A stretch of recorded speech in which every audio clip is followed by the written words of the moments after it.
The winter wind howled like a wounded wolf as Josephine Clayton clutched her 6-month-old daughter against her chest, shielding the infant from the relentless sleet with nothing but her woolen shawl.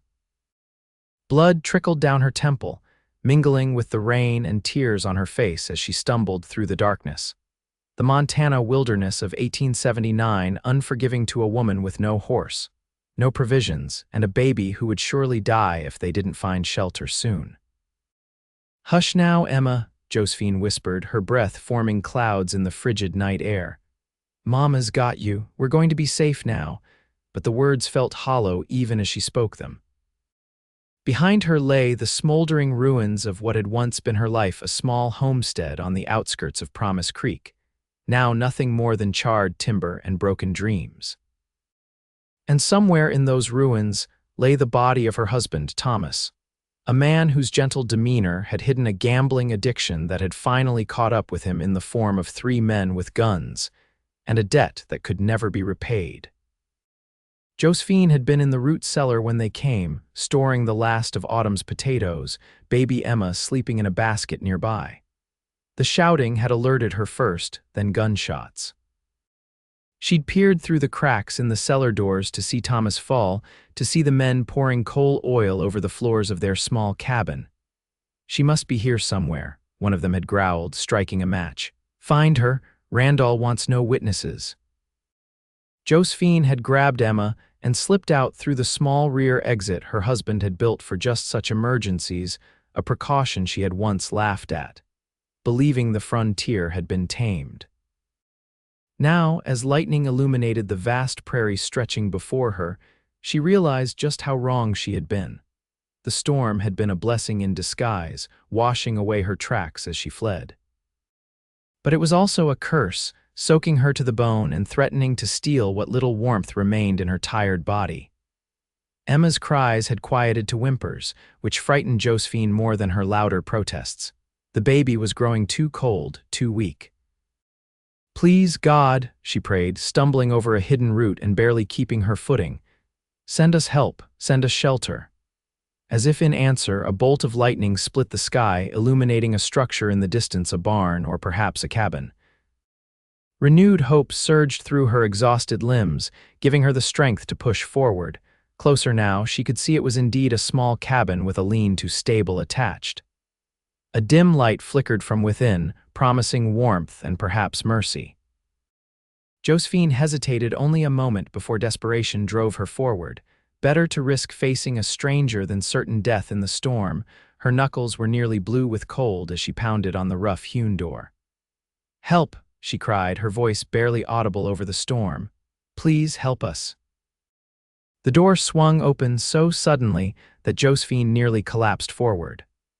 A tall figure stood silhouetted against the golden lamplight, and for one terrifying moment she feared she had run straight into the arms of her pursuers. But the voice that greeted her was different, deep, but not threatening. "Good Lord, madam, get yourself in here." Strong hands guided her inside, and Josephine's legs finally gave way as the blessed warmth of the cabin enveloped her.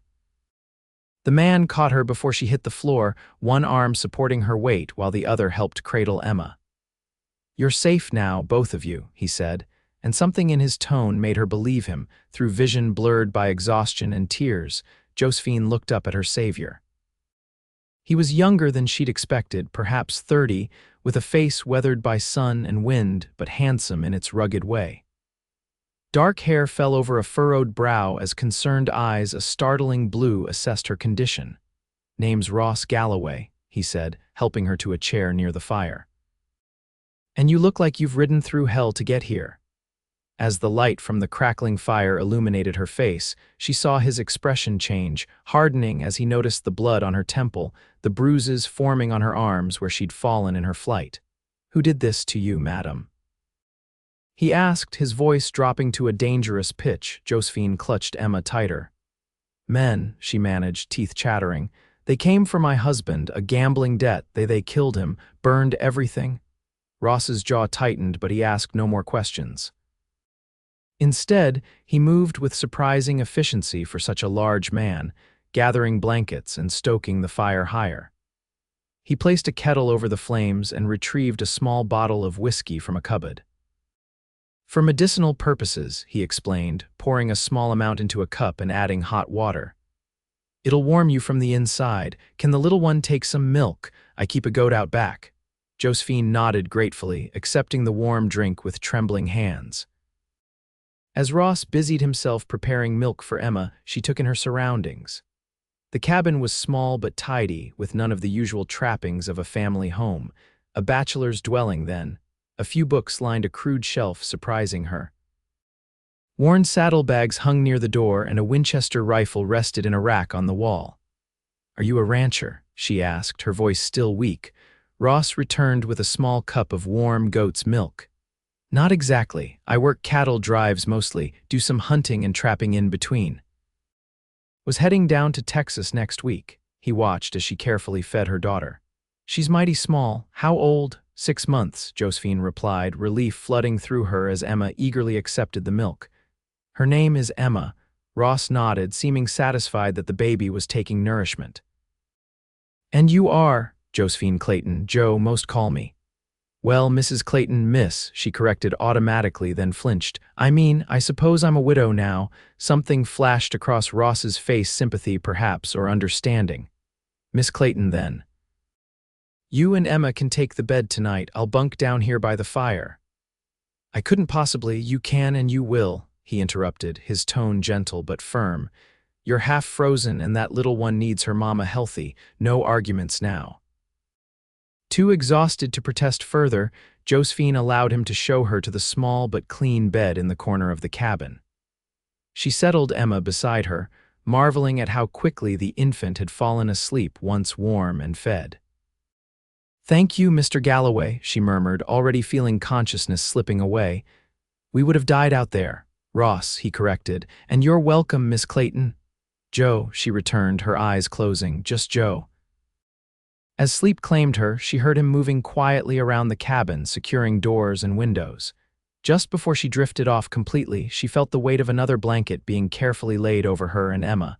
"Rest easy," Ross's voice came softly through the darkness. "You're safe now." "Both of you?" And for the first time since the men had arrived at her home, Josephine believed it might be true. Morning brought clarity and with it fear. Josephine woke with a start, momentarily disoriented by the unfamiliar surroundings. Emma stirred beside her, making small sounds of hunger. The events of the previous night rushed back, and Josephine sat up, scanning the cabin. Ross Galloway stood at a small stove, his back to her as he stirred something in a cast iron pan. Without turning, he spoke. "Been up long?" "No," she replied, wondering how he'd known she was awake when she hadn't made a sound. "I should feed Emma." "There's fresh milk in that jug," he said, nodding toward the table, "and I've made some Johnny cakes, nothing fancy, but it's hot." Josephine carefully lifted Emma and moved to the table, acutely aware of her disheveled appearance and the fact that she was dependent on this stranger's charity. In the light of day, she could see Ross more clearly. He was taller than she'd realized, broad through the shoulders, with hands that spoke of hard work. Not a fancy man, but clean and well-kept. His blue eyes were watchful but kind as he set a plate before her. "Thank you," she said, settling Emma in her lap to feed her, "for everything." "I don't know what we would have done if—" "No need to dwell on that," Ross interrupted, sitting across from her with his own plate. "You found shelter, that's what matters." They ate in silence for a moment before he spoke again. "Those men who came after your husband, you think they'll come looking for you?" Josephine's hand trembled slightly as she set down her cup. "I don't know. They wanted no witnesses, but they may think I died in the fire." Ross nodded thoughtfully. "Promise Creek's the nearest town, about 15 miles south. I could ride in, see what word there is." "No," the force of her own response surprised her.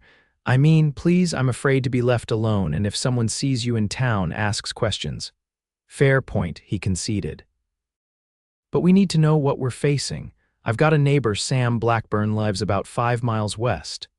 Good man, served as a sheriff back east before he came out here. I could send word with him instead." Josephine considered this, absently stroking Emma's fine hair. "You would do that?" "Help us further, you don't even know me." Something in Ross's expression softened. Out here, helping folks isn't optional, it's survival. Besides, he added with a small smile, it's been a long while since I had company that didn't have 4 legs and a tail. Despite everything, Josephine found herself returning his smile. There was something reassuring about Ross Galloway, a steadiness that reminded her of the mountains in the distance, unmovable and certain. You said you were heading to Texas, she said after a moment. I don't want to delay your plans, Ross shrugged. Cattle Drive doesn't leave for another week, and truth be told, I was only going because there wasn't much keeping me here. He paused, seeming to choose his words carefully. Least I can do is see you and little Emma safely situated before I go. Before Josephine could respond, Emma began to fuss in earnest. As she shifted the baby in her arms, Ross stood. I'll go feed the stock and fetch more water, give you some privacy. Josephine appreciated his consideration, another surprise from this rough-looking cowboy with unexpectedly gentle manners. While he was outside, she took stock of their situation. Her dress was torn and stained, but salvageable. She had nothing else, no spare clothes, no personal belongings, not even a hairbrush.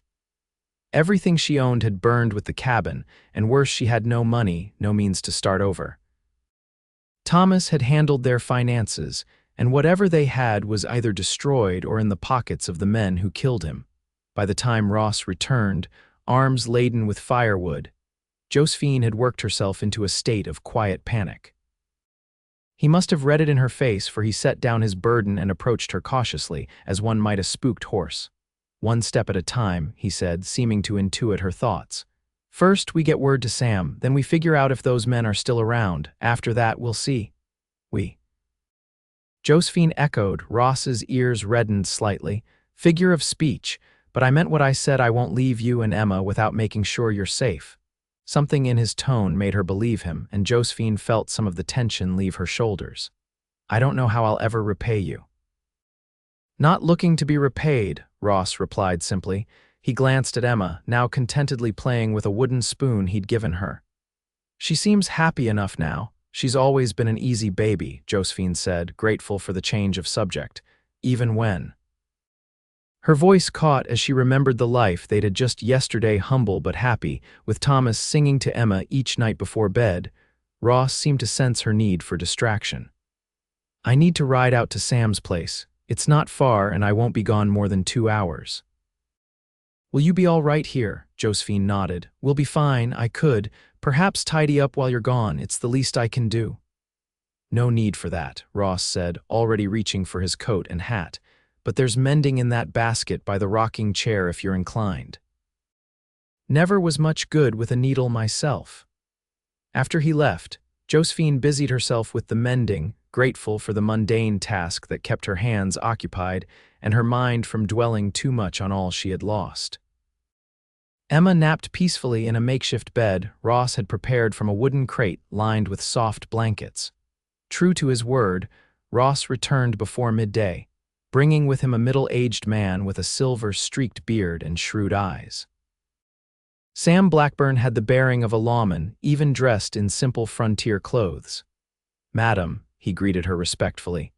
Ross here's told me your situation. I'm mighty sorry for your trouble. Thank you, Mr. Blackburn. Just Sam, please. Now I'm heading into Promise Creek this afternoon. Got some trading to do anyway. I can ask around, see what's being said about the fire and your husband. If those men are still in the area, someone will have seen them. Josephine described the men as best she could. 3 of them, rough-looking, one with a scar across his chin, another missing part of his ear, all working for someone named Randall. Sam nodded gravely. Sounds like Randall Fletcher's crew. He runs gambling operations throughout the territory. Not a man to cross. I never even knew Thomas was in so deep, Josephine said, the pain of her husband's deception still fresh. We weren't wealthy, but we had our land, our cabin. Some men can't resist the tables, Sam said, not unkindly. It's a sickness, same as drink. Ross, who had been silent during this exchange, finally spoke. What do you think, Sam? Should we be concerned about Fletcher coming after Mrs. Clayton? Sam considered this, stroking his beard. Hard to say. Fletcher's particular about leaving no loose ends. But he might assume you perished in the fire. I'll tread carefully, make inquiries that won't raise suspicions." "I appreciate that," Josephine said, unconsciously moving closer to Emma's makeshift cradle. "In the meantime," Sam continued, "you're best staying put. Ross's place is remote enough. Not many know it's here." After Sam departed, promising to return the next day with news, an awkward silence fell between Josephine and Ross. The reality of their situation, a single woman and her baby staying with an unmarried man, wasn't lost on either of them. "I could sleep in the stable," Ross offered abruptly. "There's room enough with the horses." "Absolutely not," Josephine replied firmly. "This is your home. I won't put you out of it more than I already have." Ross looked like he might argue, but instead nodded. "Then I'll continue by the fire." "It's no hardship." As the day progressed, they fell into an unexpectedly comfortable routine. Ross tended to his small herd of cattle and horses while Josephine, with Emma contentedly watching from her makeshift cradle, prepared a simple stew from the provisions he had on hand. When Ross returned, the surprise on his face at finding hot food waiting was almost comical. "You didn't have to cook," he said, though she noticed he inhaled the savory aroma appreciatively. "I wanted to," Josephine replied. "It feels good to be useful." They ate together as the early winter sunset painted the sky in brilliant oranges and pinks visible through the small window. Conversation came easier than Josephine expected. Ross wasn't a talkative man by nature, but he answered her questions about his life with straightforward honesty. He'd come west after the war, having served with the Union despite being Kentucky-born. He'd worked cattle drives, tried his hand at mining, even briefly served as a deputy in a Colorado town before settling on this small piece of land 3 years ago. And no family. Josephine asked, then immediately regretted the personal question. "I'm sorry, that's not my business." "No apology needed," Ross assured her. "Had a brother once, older than me. He didn't come back from Antietam. Parents passed before the war. It's just been me since then." There was no self-pity in his tone, just a simple statement of fact, but Josephine's heart ached for the loneliness his words implied. "What about you?" Ross asked, deftly changing the subject. "How did you end up in Montana Territory?" Josephine smiled wistfully, remembering. Thomas had big dreams. He read about the Homestead Act in a Chicago newspaper and was convinced we could make our fortune out west. We married young. I was 18, he was 22, and headed out that same year. That was 4 years ago. "And Emma came along," Ross said, his gaze softening as it fell on the baby, who was contentedly chewing on a wooden toy he had whittled for her that afternoon. "Yes, after we'd nearly given up hope. The first years were hard, 2 failed crops, a brutal winter." Josephine paused, unsure why she was sharing so much with this near stranger, but Emma was our miracle. Even when things were at their worst, Thomas never lost his optimism.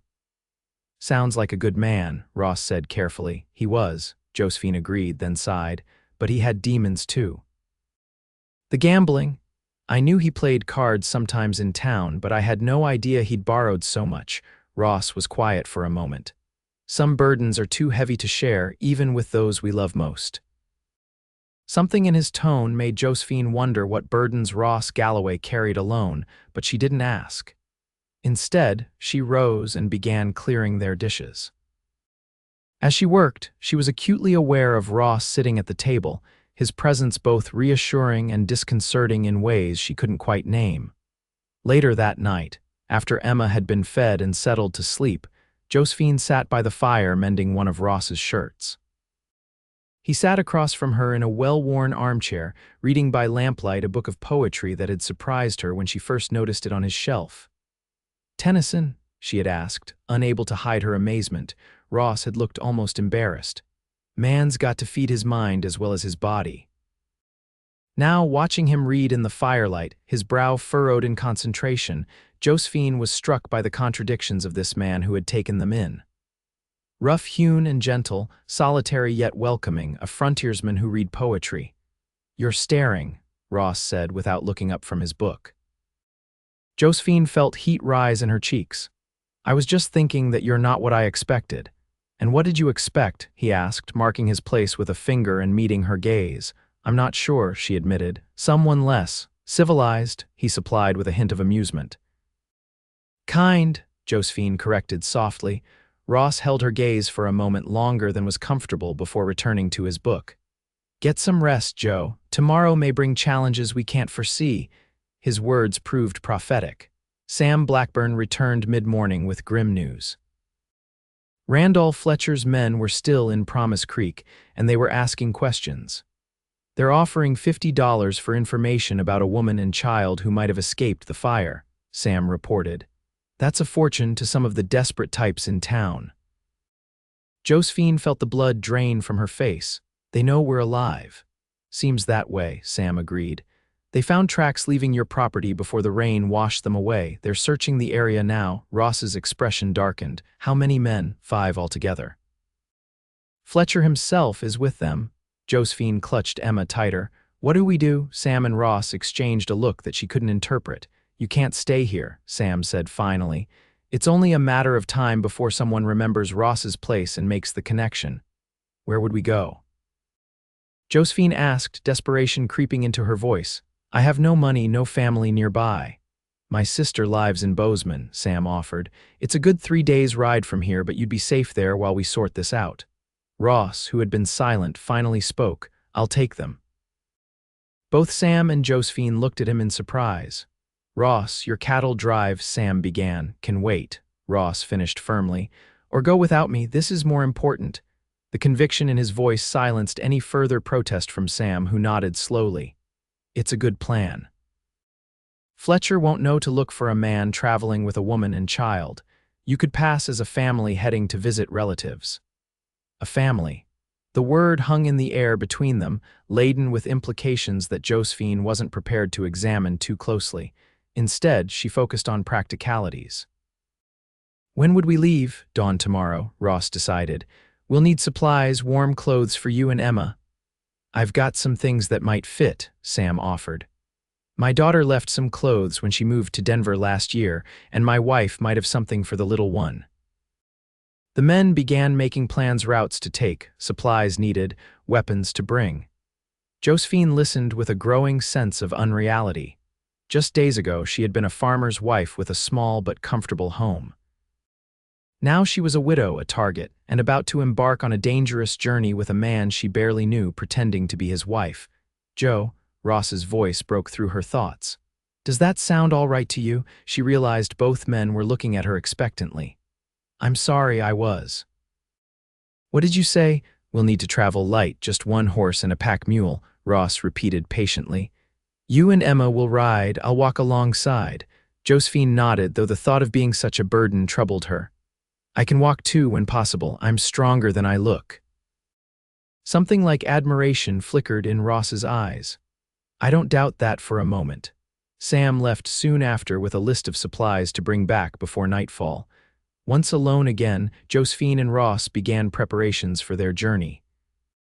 She washed what few clothes she had while he checked his tack and weapons. Have you ever fired a gun? Ross asked as he cleaned his revolver. Josephine paused in her work. Yes, Thomas taught me to use a rifle for hunting. I'm a fair shot, Ross nodded approvingly. Good. I hope you won't need to use one, but I'd feel better knowing you could if necessary. He hesitated, then added, I want you to keep this with you. He held out a small derringer, barely larger than his palm. It's loaded with 2 shots, last resort only. Josephine accepted the weapon, feeling its weight both physical and symbolic. Thank you. They worked in companionable silence until Emma began to fuss, hungry and tired from the excitement of the day. As Josephine tended to her, she caught Ross watching them with an expression she couldn't quite decipher, something tender yet tinged with melancholy.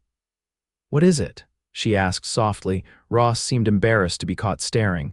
Just thinking how brave you are, he said. Most women would have broken down completely after what you've been through. I don't have the luxury, Josephine replied simply. Emma needs me to be strong. Still, Ross insisted, it takes courage to keep going, to trust a stranger. Josephine studied him for a moment. You don't feel like a stranger anymore, she admitted. I don't know why, but I trust you, Ross Galloway. The look that passed between them then was charged with something new, a recognition.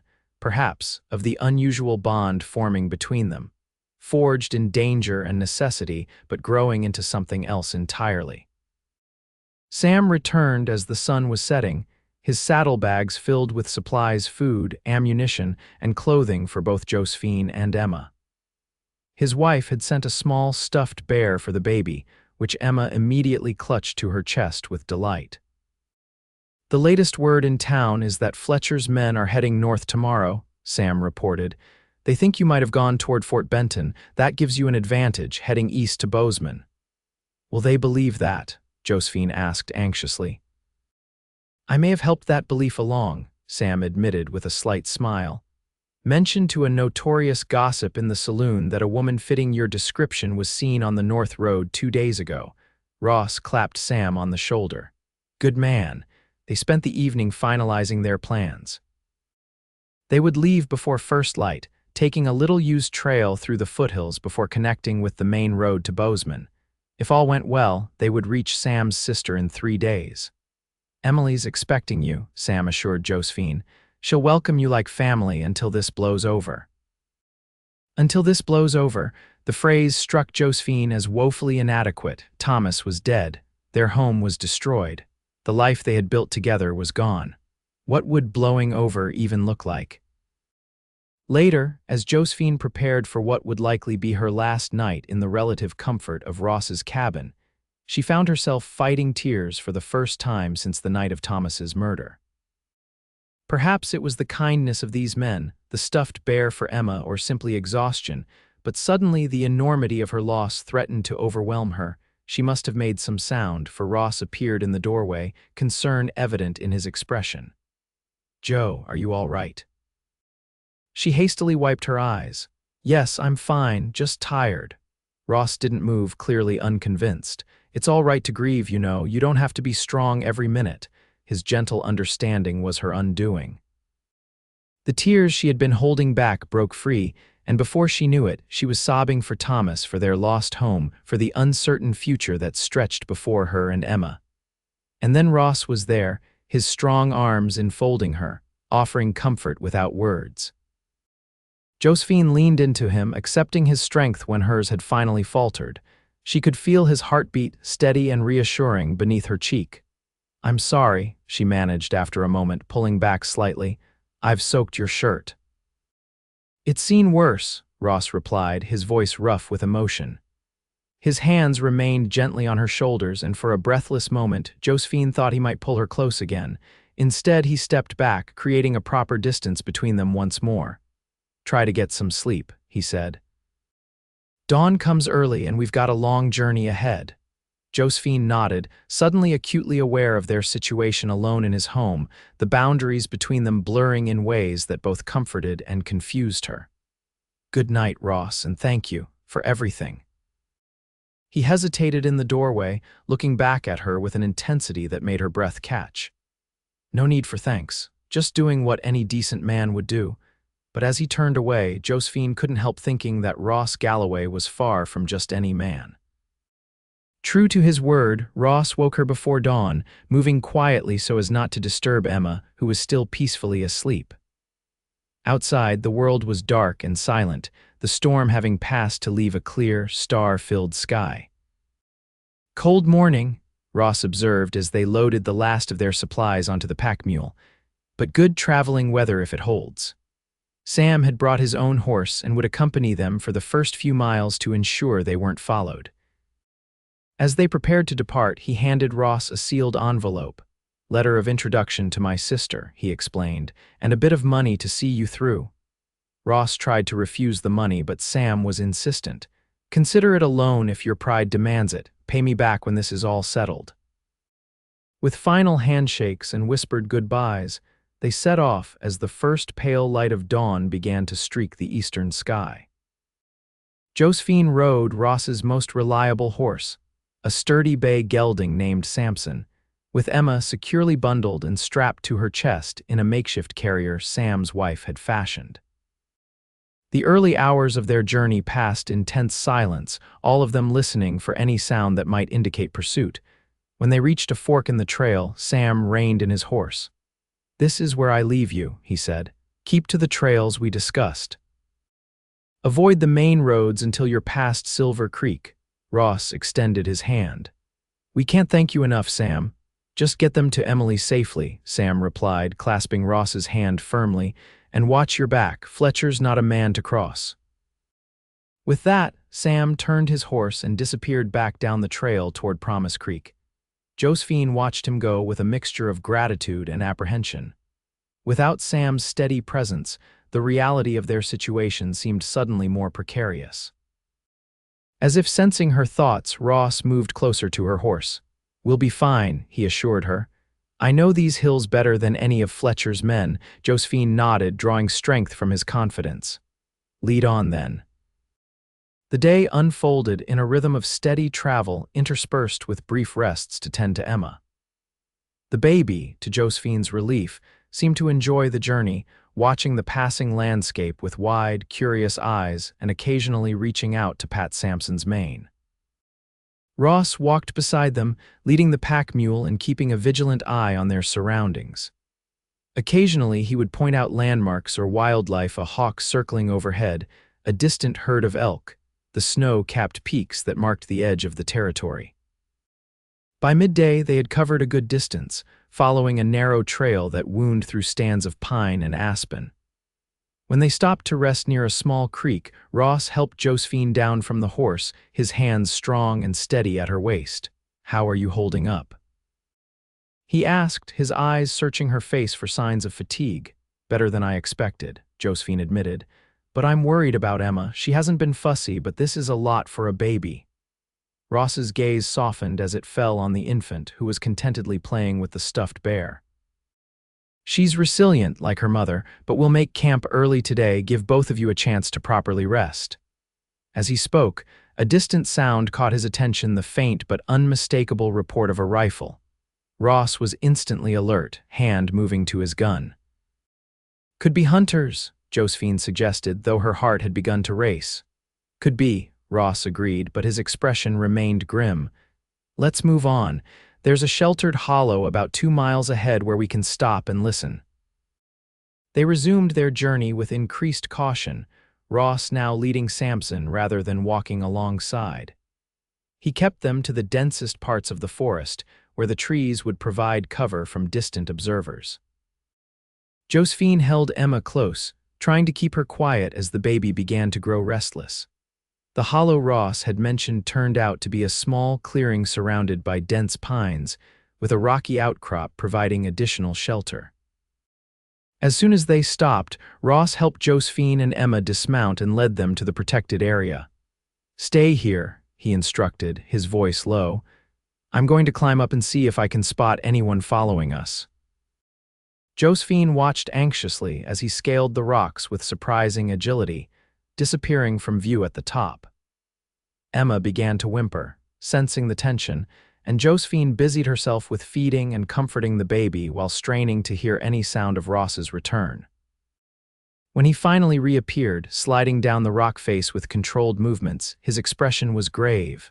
Riders, he said without preamble. 3 of them may be 4 miles back following our trail. Josephine felt her blood run cold. Fletcher's men, can't be sure, but it seems likely. They're moving fast, but methodically like men tracking, not just traveling. What do we do? Josephine asked, struggling to keep her voice steady for Emma's sake. Ross was already moving to the horses, checking their gear. We change our plans. There's an old mining cabin about 10 miles east of here. Not many know about it. It belongs to a friend who only uses it during summer prospecting. Will we reach it before dark, if we push hard? Ross confirmed, but we'll have to leave the trail cross-country. Rougher going, but harder to follow. There was no time for further discussion. Ross quickly repacked their supplies, leaving behind anything non-essential to lighten the load on the animals. He helped Josephine back onto Samson, then surprised her by swinging up behind her. 2 riders leave different tracks than 1 rider and a walker, he explained, settling behind her with his arms reaching around to take the reins. Might confuse them, at least for a while. Josephine was acutely aware of his proximity, the solid warmth of his chest against her back, his breath stirring her hair. Under different circumstances, she might have felt uncomfortable with such closeness to a man she still barely knew. But fear had a way of reorganizing priorities, and right now, Ross Galloway represented safety for her and Emma. They set off at a brisk pace, leaving the trail entirely to cut across a meadow toward a distant line of trees. Ross guided the horse with expert hands, keeping the mule close behind them on a lead rope. Every so often, he would turn in the saddle to scan their back trail, his body tensing against hers each time. The afternoon wore on, the sun slipping toward the western horizon as they pushed deeper into unfamiliar territory. Emma had fallen asleep against Josephine's chest, lulled by the steady motion of the horse. Despite her exhaustion and fear, Josephine couldn't help but marvel at the wild beauty surrounding them: rugged mountains, pristine forests, and vast open spaces untouched by human hands. "It's beautiful country," she murmured, almost to herself. Ross's voice came softly near her ear. "That it is. Worth protecting?" She understood then that he wasn't just talking about the land itself, but what it represented: freedom, possibility, a life unbound by the constraints of society back east. It was what had drawn Thomas west, what had given them hope for a better future. As the light began to fade, Ross guided them into a dense stand of pine trees that climbed up a gentle slope. "Almost there," he assured her, "just over this rise." The cabin, when it finally came into view, was little more than a crude shelter, a single room built of rough-hewn logs with a stone chimney at one end. But to Josephine's weary eyes, it looked like salvation. Ross helped her down from the horse, his hands lingering at her waist a moment longer than necessary. "Let me check inside first," he said, drawing his revolver. "Stay with the horses." Josephine waited anxiously, Emma now awake and fussing slightly in her arms.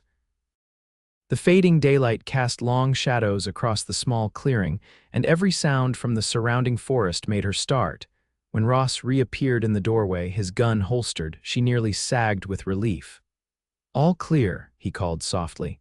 "Bring Emma inside while I tend to the animals." The interior of the cabin was dusty but sound, with a small stone fireplace, a rough table with 2 stools, and a narrow cot against one wall. Josephine settled Emma on the cot, soothing her with soft words while she assessed their new shelter. Ross soon joined them, carrying their supplies and a bundle of firewood. "It's not much," he acknowledged, seeing her take in the sparse accommodations, "but it's dry and defensible." "It's perfect," Josephine assured him. "Will they find us here?" Ross knelt by the fireplace, arranging kindling. "Hard to say.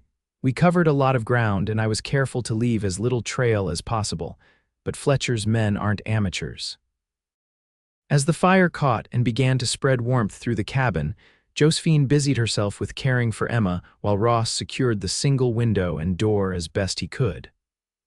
Outside, darkness had fallen completely, the forest now a black wall surrounding their small haven of light. They ate a cold supper of jerky and hardtack, neither wanting to risk cooking anything that might send smoke signals into the night sky. Emma, exhausted from the day's journey, fell asleep almost immediately after nursing. "You should rest too," Ross suggested, noticing Josephine's drooping eyelids. "Take the cot with Emma, I'll keep watch." "You need rest as well," she protested. "You've been walking all day." Ross shook his head. "I'll sleep later, right now I'd rather stay alert." Too tired to argue, Josephine settled beside Emma on the narrow cot, pulling a blanket over them both. The last thing she saw before closing her eyes was Ross seated by the fire, his profile illuminated by the dancing flames, a rifle across his knees. She must have fallen deeply asleep, for when she woke, the cabin was dark except for the faint glow of dying embers in the fireplace. For a disoriented moment, she couldn't remember where she was. Then Emma stirred beside her, and everything rushed back their flight, the pursuers: Ross. She sat up abruptly, scanning the small room. He wasn't by the fire where she'd last seen him. Panic gripped her until she spotted him, stretched out on the floor near the door, one arm flung over his face, the rifle still within easy reach.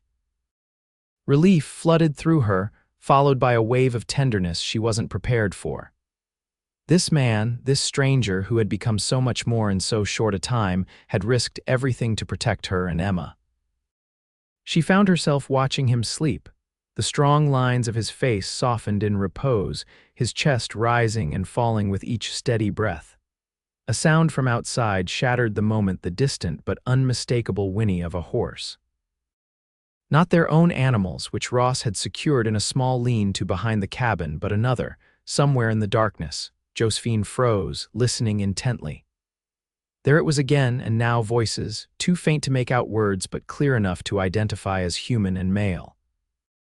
She slipped from the cot, careful not to disturb Emma, and moved swiftly to Ross's side. As her hand touched his shoulder, he was instantly awake, alert without confusion, his hand already reaching for the rifle. "Someone's out there," she whispered, unnecessary now as the sounds of approaching riders grew louder. Ross was on his feet in an instant, moving to the window to peer through a crack in the shutters. "3 riders," he confirmed grimly, "coming up the slope. Fletcher's men." Josephine asked, though she already knew the answer. Ross nodded, his face hardening with resolve. "Get Emma," he instructed. "We need to move now." "Where?" Josephine asked, already gathering the sleeping baby and wrapping her securely. "They're between us and the horses." "There's a root cellar," Ross explained, moving to a corner of the cabin and pulling back a worn rug to reveal a trapdoor. "My friend uses it to store supplies. It's not much, but it might hide you long enough."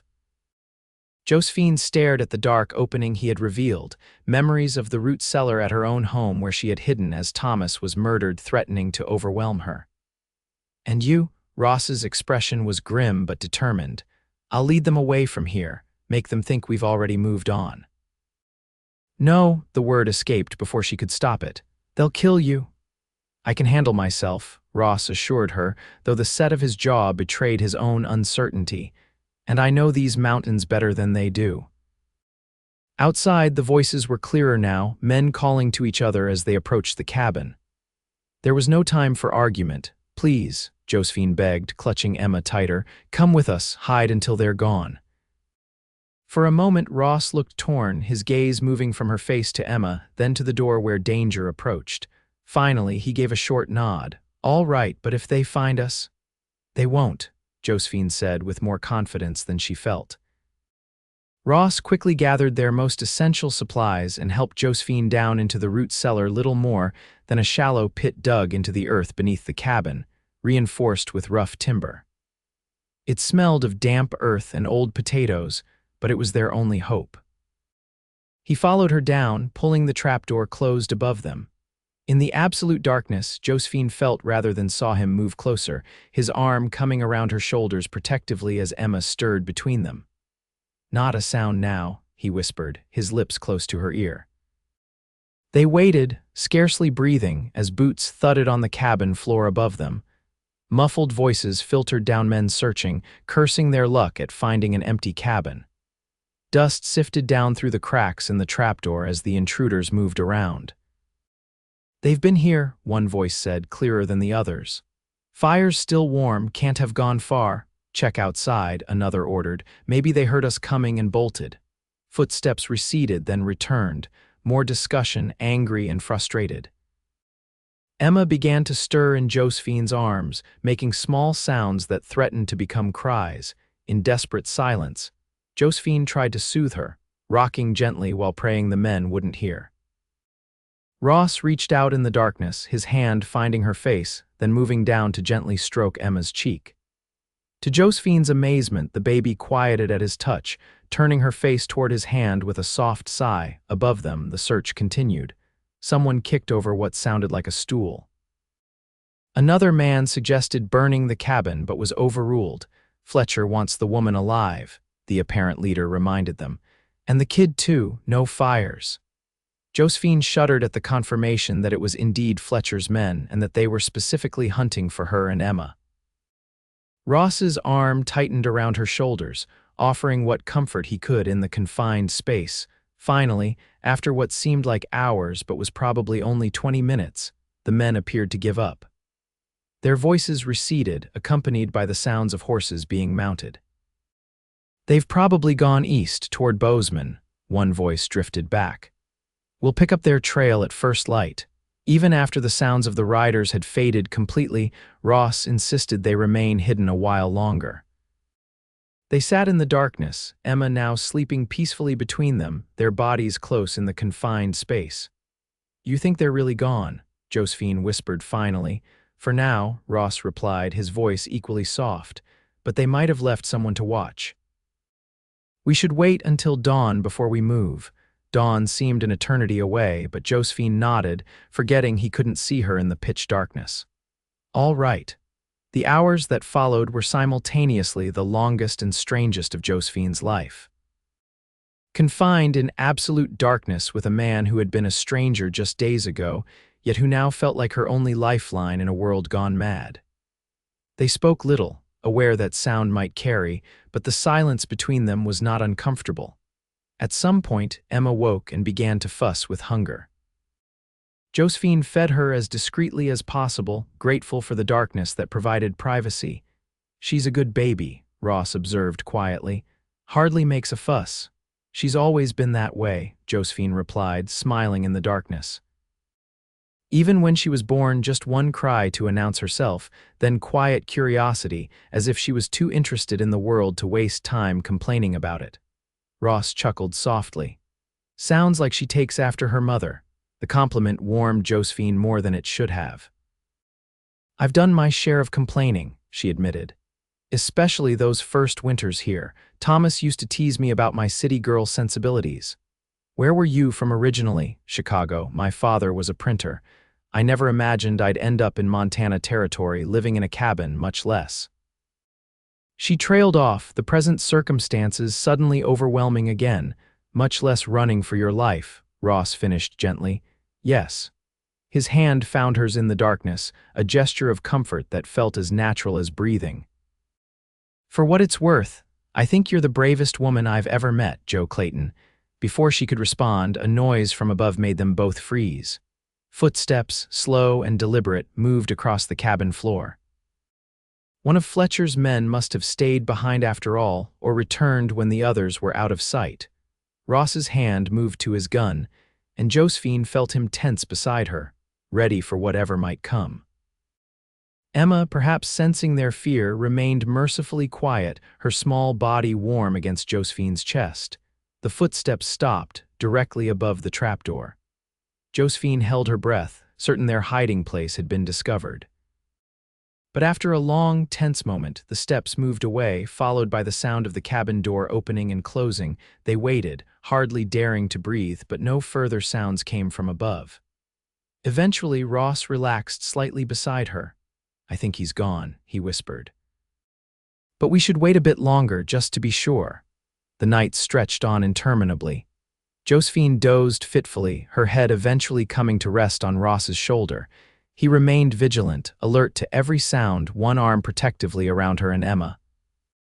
When the first gray light of dawn began to filter through the cracks in the trapdoor, Ross gently roused her.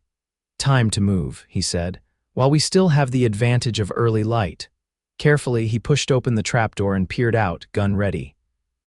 Finding the cabin empty, he climbed out first, then helped Josephine and Emma up.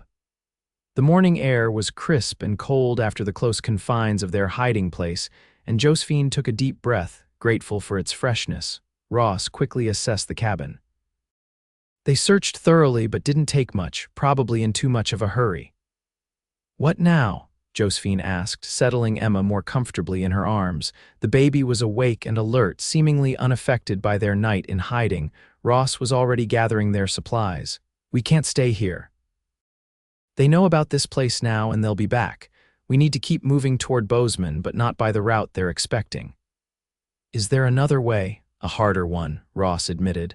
"Through higher country. It'll add a day to our journey, maybe two, but it's our best chance of losing them." Josephine nodded, determination replacing fear. "Then that's what we'll do." Ross studied her face for a moment, then nodded approvingly. "Let me check on the horses. With luck, Fletcher's men didn't find them." To their relief, the horses were still safely hidden in the small lean-to behind the cabin, though Sampson greeted Ross with an indignant snort at having been left alone all night. Within half an hour, they had repacked their supplies and were ready to depart. This time, Ross insisted on carrying Emma in a sling across his chest for part of the journey, allowing Josephine to ride more comfortably. The sight of the rugged cowboy with a tiny baby nestled against him stirred something profound in Josephine's heart, a feeling too new and fragile to examine closely. They set off as the sun cleared the eastern mountains, heading not east toward Bozeman as Fletcher's men expected, but north into higher, rougher country that Ross assured her would eventually loop back toward their destination. The going was slow and difficult, the terrain challenging even for Ross, who knew it better than most. By midday, they had climbed high enough to look back over the valley they had left behind. In the far distance, tiny figures on horseback could be seen moving along the main trail Fletcher's men, still searching in the wrong direction. "They'll figure it out eventually," Ross cautioned, seeing the relief on Josephine's face. "But this gives us a good head start." They pushed on through the afternoon, stopping only briefly to rest the horses and tend to Emma. The higher elevation brought colder air and occasional snow flurries, reminding them that winter was fast approaching these mountains. As evening drew near, Ross led them to a sheltered ravine where a small stream provided fresh water and dense pines offered protection from both weather and prying eyes. Unlike the previous night, they risked a small fire, needing its warmth as the temperature dropped. "We should be safe enough here," Ross said as he carefully built the fire in a depression that would hide most of its light. "We're well off any normal trail, and these pines will diffuse the smoke." Josephine sat with Emma on a fallen log, watching him work. There was a quiet competence to everything Ross did that she found increasingly appealing. No wasted motion, no unnecessary words, just the steady reliability of a man who knew exactly what needed to be done and how to do it. Once the fire was established, Ross set about preparing a hot meal from their supplies: beans, jerky, and a handful of dried berries that he reconstituted in hot water for Emma. It wasn't fancy, but after a day of cold travel, it tasted wonderful. As they ate, Josephine found herself studying Ross's face in the firelight, the strong line of his jaw, now darkened with several days' growth of beard, the crow's feet at the corners of his eyes that deepened when he smiled, the scar above his right eyebrow that she'd noticed but never asked about. "How did you get that?" she asked impulsively, gesturing to the scar. Ross's hand went to his brow, seeming surprised by the question. "This bar fight in Laramie years ago. I was younger and more foolish then." "What happened?" he shrugged, a hint of embarrassment crossing his features. "Man was mistreating a woman. I intervened. He had friends I didn't." "Did you win?" Josephine asked, oddly invested in his answer. Ross smiled slightly.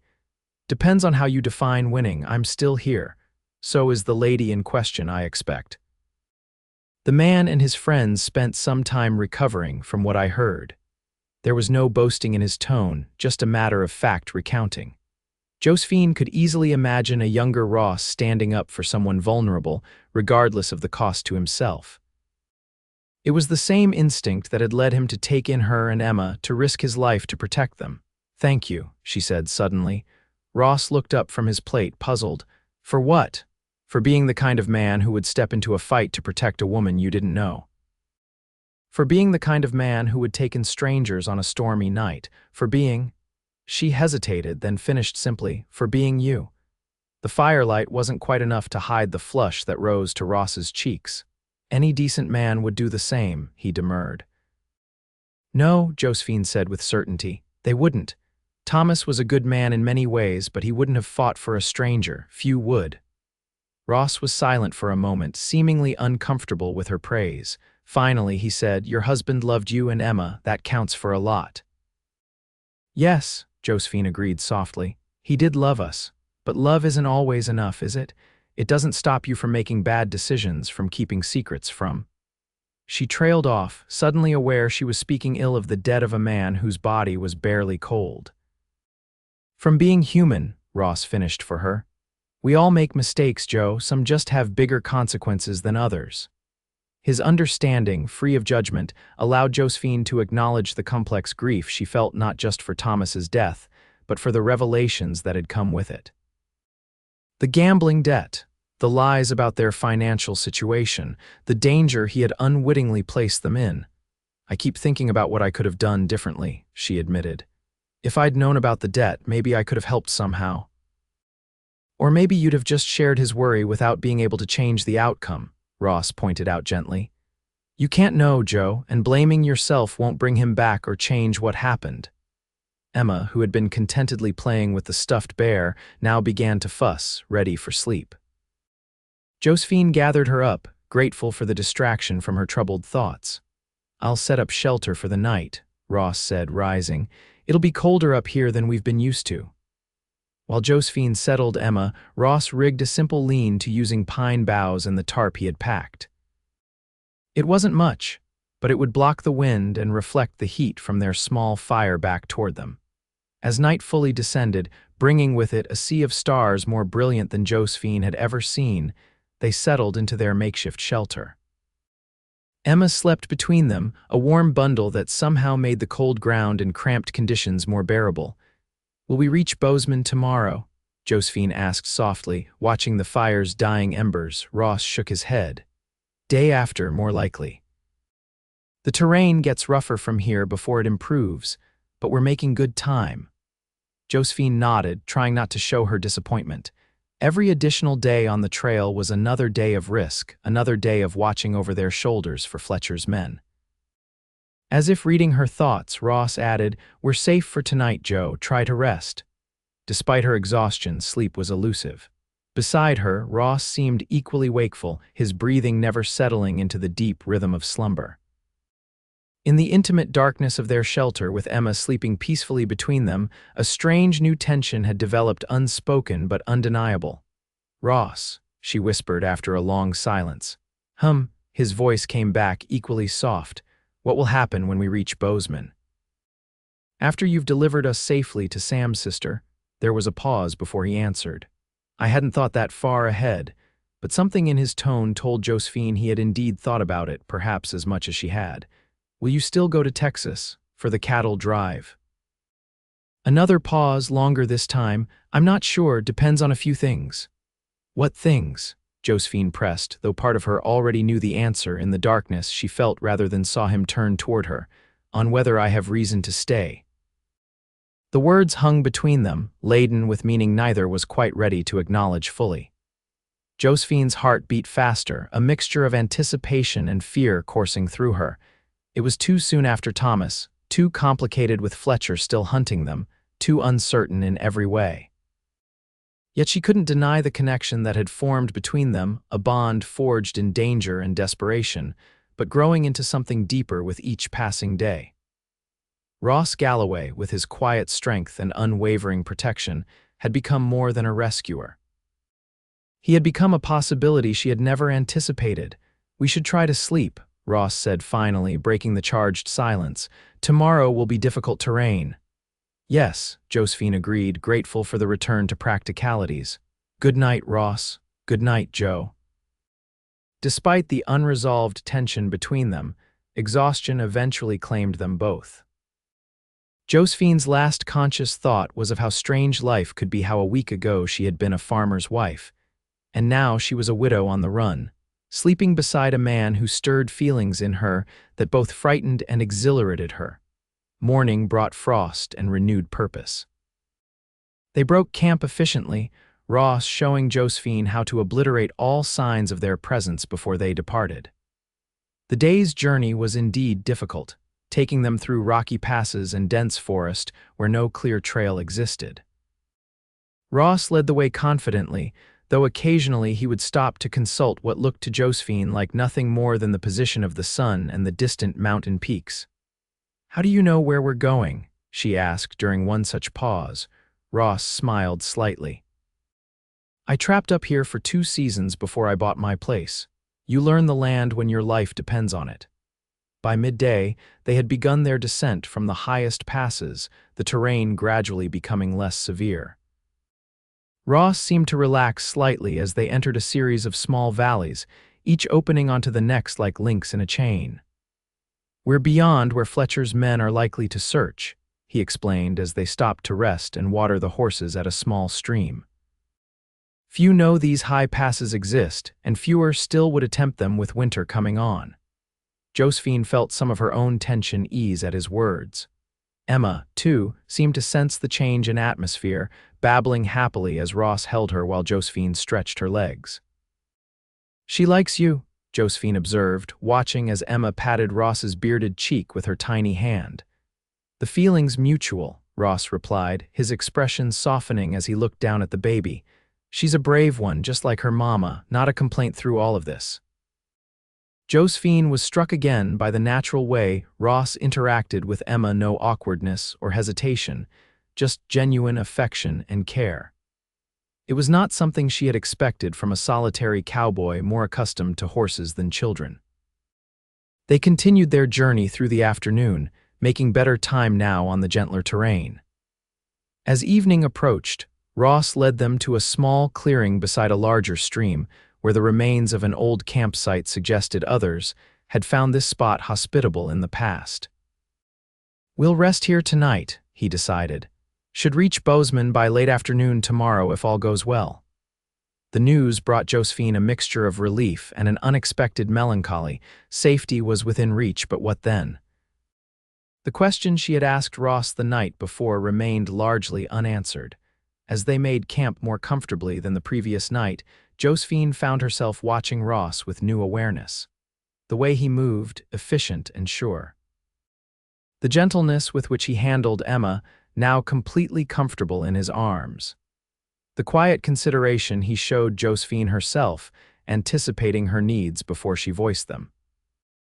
After supper, with Emma asleep in a nest of blankets and the fire burning cheerfully, Josephine finally found the courage to broach the subject that had been weighing on her mind. "What happens after Bozeman, Ross?" she asked directly. "To us, I mean." Ross looked up from the stick he had been whittling, his expression unreadable in the flickering light. "What do you want to happen, Joe?" The question caught her off guard. What did she want? Safety for Emma, certainly, a chance to rebuild their lives, but beyond that? "I don't know," she admitted. "A week ago I had a life I understood, even with its hardships. Now everything's changed. I have no home, no means of support, a baby to raise alone, and men who want me dead." "You're not alone," Ross said quietly. The simple statement hung in the air between them, its implications both thrilling and terrifying. Josephine studied his face, trying to read the emotions behind his steady gaze. "Ross," she began hesitantly, "I'm a widow of less than a week. I'm running for my life. I have a baby who depends on me. I can't offer. I don't know what I can offer anyone right now." "I'm not asking for anything, Joe," Ross replied, his voice gentle. "Just telling you that whatever you decide, whatever you need, you won't be facing it alone unless that's what you want." Josephine felt tears spring to her eyes, overwhelmed by his steadfast support even as uncertainty clouded her future. "Why?" she asked. "Why would you do this for us? Risk your life, change your plans, offer whatever it is you're offering." Ross set aside his whittling and moved to sit beside her on the fallen log that served as their bench. For a long moment he stared into the fire, seeming to gather his thoughts. "When I was 16, he finally said, "my mother fell ill, consumption. My father had already passed and my brother was away fighting. There was a family in the next farm over the Crawfords. They had no reason to help us, no obligation, but Mrs. Crawford came every day to sit with my mother, to cook meals, to help me care for her. Mr. Crawford kept our farm going that whole season, never asked for a penny." He paused, the memory clearly still vivid. "When my mother died, it was Mrs. Crawford who held me while I cried, though I thought myself too much a man for tears. And when I wanted to ride off half-cocked to join my brother in the war, it was Mr. Crawford who sat me down and talked sense into me. They gave me a home until my brother returned." Ross looked at Josephine directly now.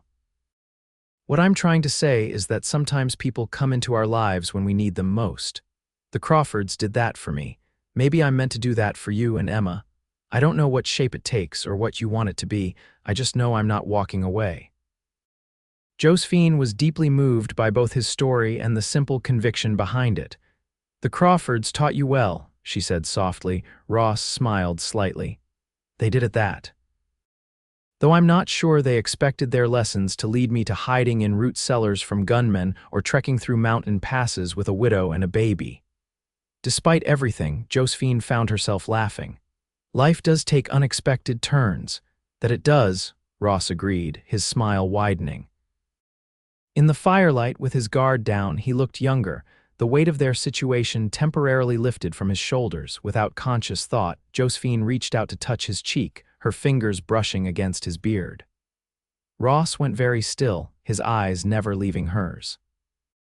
"I don't know what happens after Bozeman," she said quietly. "But I know I'm grateful you found us that night, and I know that whatever comes next, I want you to be part of it, part of our lives, Emma's and mine." Ross covered her hand with his own, turning his face slightly to press a kiss to her palm, a gesture so tender it nearly undid her. "Then I will be," he promised simply. The moment was interrupted by Emma's soft cry as she awoke, hungry and disoriented. Josephine reluctantly withdrew her hand to tend to her daughter, but something had shifted between her and Ross. An understanding reached without the need for more words.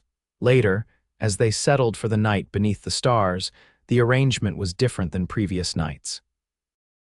Emma still slept between them, but Ross's arm extended above her, his hand resting lightly on Josephine's shoulder, a connection maintained even in sleep.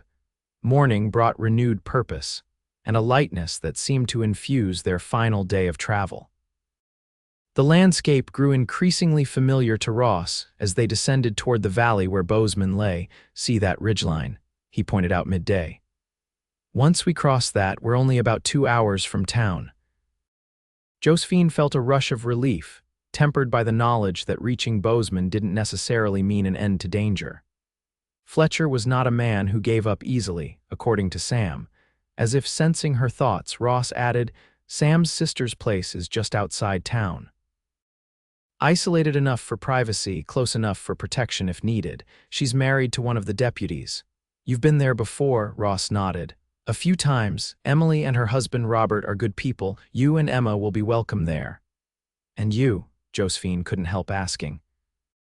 Ross's expression was unreadable.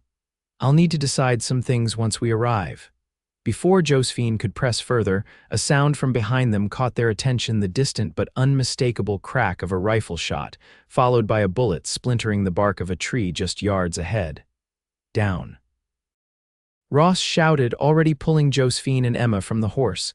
They tumbled to the ground, Ross covering them with his body as another shot rang out, closer this time. "Fletcher's men," Josephine gasped, clutching Emma, who had begun to wail in terror. "Must be," Ross confirmed grimly. "They must have figured out our route and circled ahead." He was already moving, pulling them toward a cluster of boulders that offered better protection. "Stay down, keep Emma quiet if you can." From their shelter, Ross cautiously peered out, trying to locate their attackers. "3 of them," he reported tersely. "Coming up from the south, they've got us pinned." Josephine felt cold fear grip her heart. They were so close to safety, only to be caught now. "What do we do?" Ross checked his revolver, his expression hardening into determined resolve. "I'll draw them off." "When they follow me, you take Emma and ride hard for Bozeman. Don't stop for anything." "No," Josephine protested. "They'll kill you." "Maybe," Ross acknowledged, "but they'll never catch all of us. You and Emma will get away." The thought of Ross sacrificing himself for them was unbearable. "There has to be another way," Josephine insisted. Even as another bullet ricocheted off the rocks protecting them, Ross's eyes met hers, intense and unwavering. "Joe, listen to me. Emma needs her mother. I'm not letting anything happen to either of you, not while I can still stand."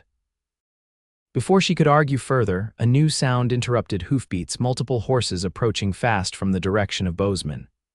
Ross tensed, fearing reinforcements for their attackers, but then a voice called out, familiar, authoritative. "Fletcher, drop your weapons, you're surrounded." Sam Blackburn's voice, accompanied by what sounded like several others. Gunfire erupted, but not directed at their position. Through a gap in the rocks, Josephine could see riders, at least 5 of them, including Sam and what appeared to be lawmen from Bozeman. The skirmish was brief but intense. When it ended, 2 of Fletcher's men were wounded, the third Fletcher himself in custody. Sam and his companions had arrived just in time, having set out that morning to meet Ross and Josephine on the trail after receiving word that Fletcher's gang was closing in. "Emily was worried when you didn't arrive yesterday," Sam explained as they regrouped, Fletcher and his men securely bound and under guard. "I figured you might have taken the high pass to avoid trouble, thought we'd ride out to meet you just in case." "Your timing couldn't have been better," Ross acknowledged, his arm still protectively around Josephine's shoulders. Emma, calmer now, watched the proceedings with wide, curious eyes from the safety of her mother's arms. "Fletcher won't trouble you anymore," Sam assured them. "He's wanted for more than just gambling debts and murder. U.S. Marshals been after him for months, stage robberies, extortion. He'll hang for sure." Relief washed over Josephine, so profound she felt her knees weaken. It was over, truly over. Emma would be safe. They could begin again without looking over their shoulders. The journey to Bozeman passed in something of a blur after the intense emotions of the confrontation. Sam's sister Emily welcomed them with open arms, her comfortable home on the outskirts of town, a haven of normalcy after their harrowing ordeal. That evening, after Emma had been bathed, fed, and settled in a proper crib for the first time in days, Josephine found Ross on the porch, looking out at the gathering dusk. He had been quiet since their arrival, helping with practicalities but distant in a way that concerned her. "Ross," she said softly, coming to stand beside him at the railing.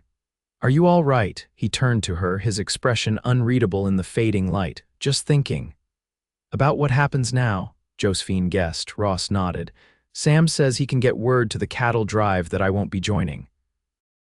And he mentioned the town might be looking for a new deputy, with Fletcher's gang rounded up and more settlers coming in."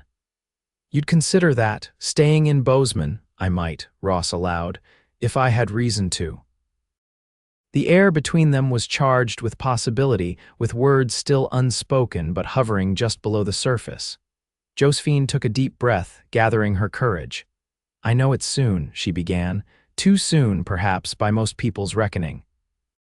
But these past days have shown me what kind of man you are, Ross Galloway, and I don't want to lose you now that we're safe."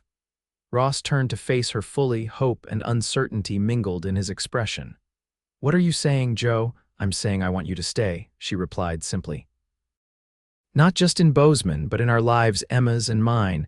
I'm saying that I know enough of my own heart to know that what I feel for you is real, even if it's new." Ross reached out to take her hand, his touch gentle but sure. "I've been alone a long time," he said quietly. "Never minded it much until I found you and Emma on my doorstep. Now I can't imagine going back to that solitary life." Josephine stepped closer, emboldened by his words. "Then don't. People will talk," Ross warned, though his eyes had brightened with hope. "A widow and a man not her husband so soon after." "Let them talk," Josephine said firmly. "We know the truth. We know what we've been through together." Ross's free hand came up to cup her cheek, his touch reverent. "I never expected this," he admitted. "Never thought I'd find a woman who could make me want to settle down, build a life. Then you came through my door, carrying Emma, so brave and determined despite everything, and I knew my life had changed forever." "For the better, I hope," Josephine whispered, leaning into his touch. "Without question," Ross assured her, a smile finally breaking through his serious demeanor. "Though I could have done without the gunfights." Josephine laughed, a release of tension she hadn't realized she was still carrying. "So what now, Mr. Galloway? What happens next in this unexpected story of ours?" Ross's answer was to draw her closer, his arms encircling her with the same protective strength that had sheltered her through their journey. "Now," he said softly, "we begin again, together." As his lips found hers in a kiss that felt like both an ending and a beginning, Josephine knew with absolute certainty that they would indeed face whatever came next together, she, Emma, and this remarkable man who had held them both and never let go. Epilogue: Bozeman, Montana Territory. 2 years later, the first snow of winter dusted the mountains surrounding the valley. But inside the small house on the edge of town, warmth and laughter prevailed. Emma, now a sturdy toddler of 2.5 years, chased her 11-month-old brother Thomas around the kitchen table while their mother attempted to finish dinner preparations.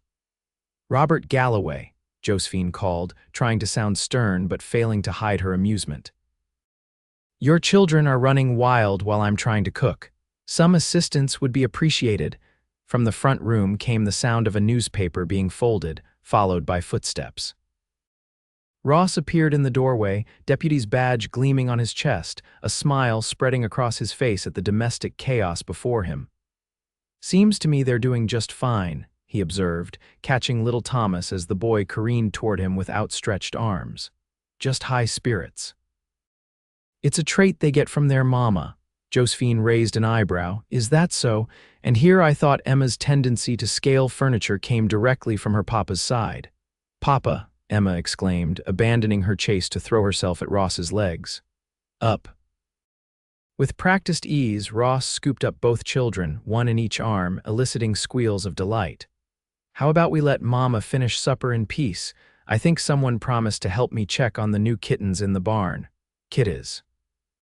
Emma agreed enthusiastically, while Thomas simply patted Ross's bearded cheek in contentment. Josephine watched them go, her heart full to bursting with love for this family that had formed in the most unexpected of circumstances.